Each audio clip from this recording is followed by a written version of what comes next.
Baiklah, assalamualaikum warahmatullahi wabarakatuh. Baiklah, di sini perkenalkan nama saya Muhammad Nurul Irfan, NIM 2012111672, kelas 2A, prodi S1 Keperawatan. Baiklah, di sini saya akan menjelaskan tentang anatomi, fisiologi, sistem hematologi. Baiklah, kita masuk yang pertama, pengertian hematologi. Hematologi adalah cabang ilmu kesehatan yang mempelajari tentang darah, organ pembentuk darah, dan penyakitnya.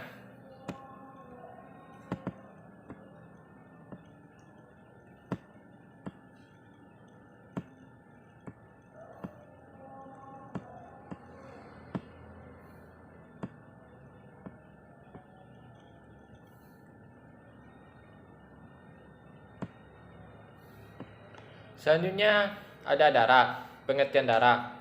Darah adalah jaringan ikat yang sel-selnya tertahan dan dibawa oleh matrik cairan atau plasma. Selanjutnya adalah fungsi darah. Adapun fungsi darah yaitu sebagai berikut.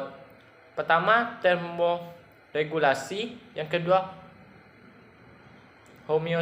homeostatis. Yang ketiga, imunologi. Yang keempat, mengatur tekanan osmotik. Dan kelima, transportasi.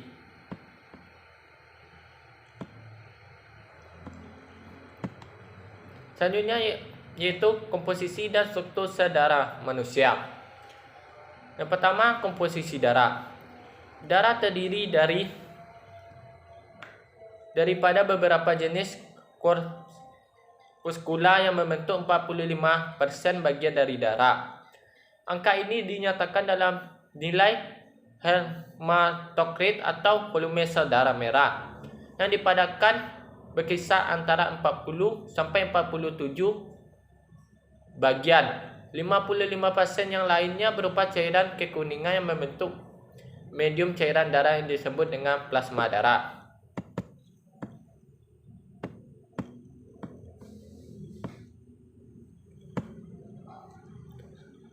Struktur darah manusia. Struktur darah manusia yang terdapat yaitu yang pertama air 91%, kedua protein 3%, yaitu albumin, globulin, protombin, dan fibrinogen. Yang ketiga mineral 0,9%, yaitu terkandung di dalamnya natrium klorida, natrium bikarbonat, garam, fosfat, magnesium, kalsium, dan zat besi. Yang keempat bahan organik yaitu 0,1% berupa glukosa, lemak, asam urat, kreatinin, kolesterol, dan asam amino.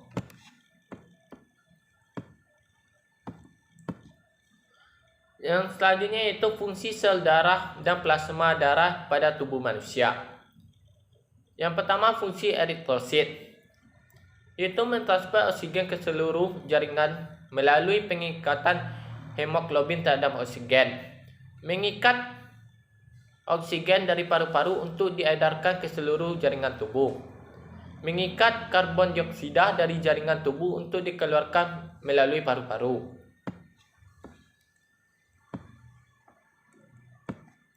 Selanjutnya, fungsi leukosit, yaitu melindungi tubuh terhadap invasi bakteri atau benda asing lainnya.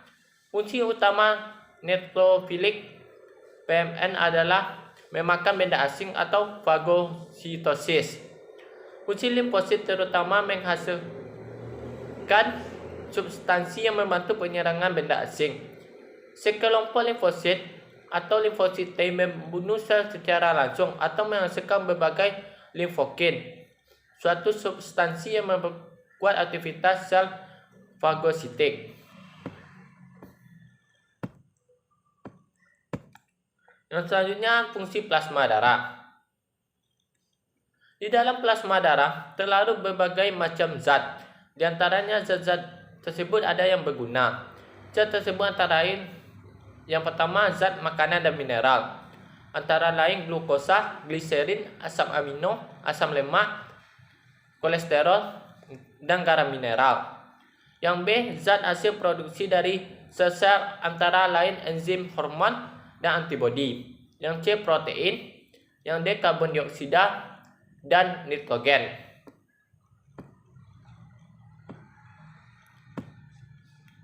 Selanjutnya yaitu nilai dan ukur normal komponen darah manusia.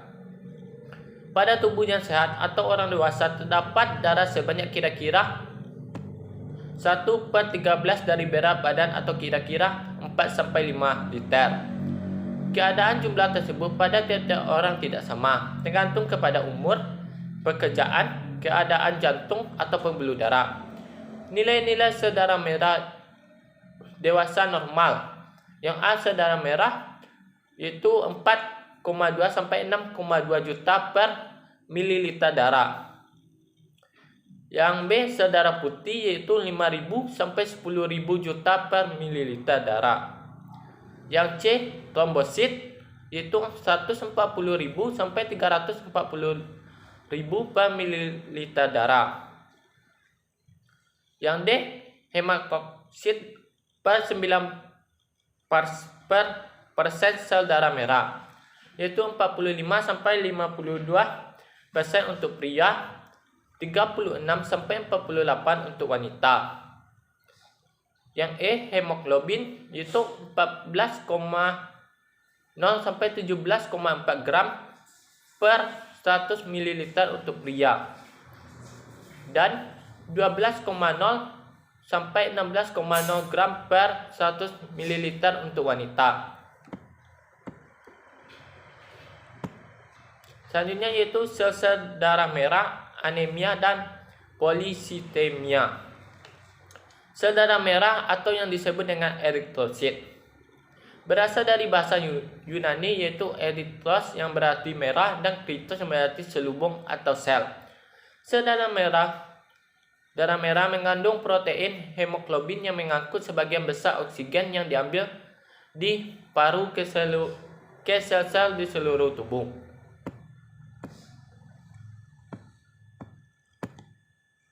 Anemia. Anemia adalah defisiensi sel darah merah atau kekurangan hemoglobin. Hal ini mengakibatkan penurunan jumlah sel darah merah atau jumlah sel darah merah tetap normal tetapi jumlah hemoglobinnya subnormal.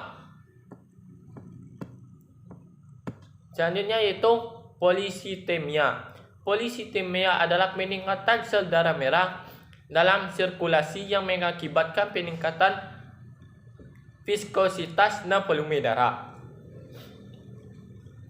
Aliran darah yang mengalir melalui pembuluh darah terhalang dan aliran kapiler dapat tertutup.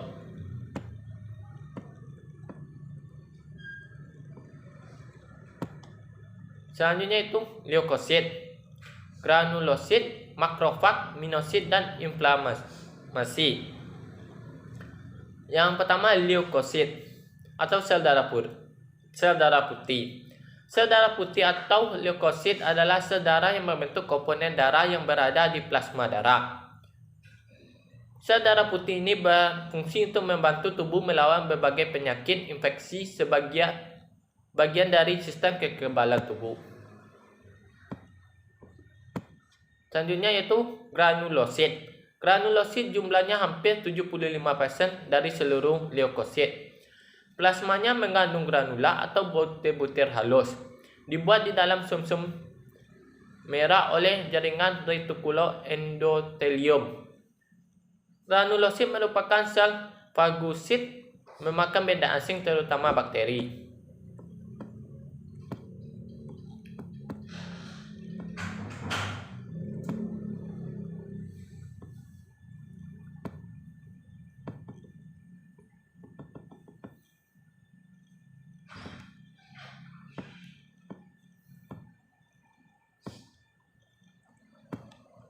Selanjutnya yaitu makrofag. Makrofag adalah sel darah putih besar yang merupakan bagian penting dari sistem kekebalan tubuh kita. Kata makrofag secara harfiah berarti pemakan besar.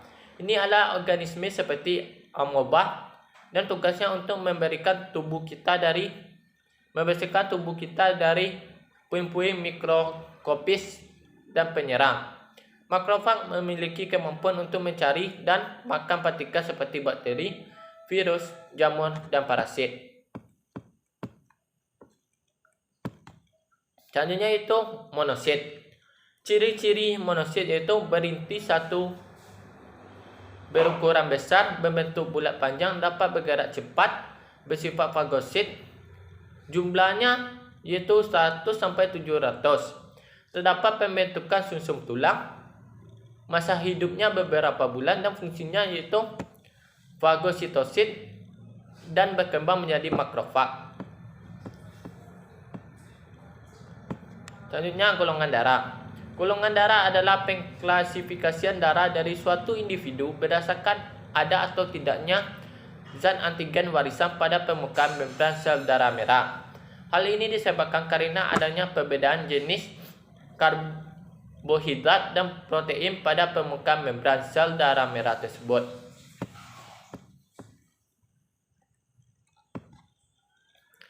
Selanjutnya yaitu homeostatis dan pembekuan darah.